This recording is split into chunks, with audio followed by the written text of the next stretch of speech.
പച്ചരി ചോറുണ്ട്, പച്ച മീൻ ചാറുണ്ട്, ഉച്ചയ്ക്ക് ഉണ്ണാനായി വന്നോളൂ. കുഞ്ചവരമ്പത്ത് പാമ്പിന്റെ പൊത്തുണ്ട്, സൂക്ഷിച്ചു വന്നോളൂ പൊന്നുച്ചട്ട. ഒരു കുപ്പി മണ്ണെണ്ണ കത്തിത്തീരും വരെ പണ്ടര തള്ളയ്ക്കുറക്കമില്ല.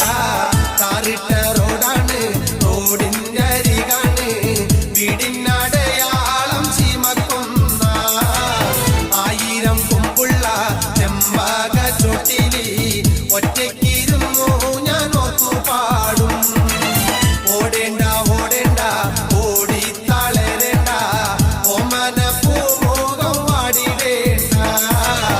ഓമന പൂമുഖം പാടാതെ സൂക്ഷിച്ചാൽ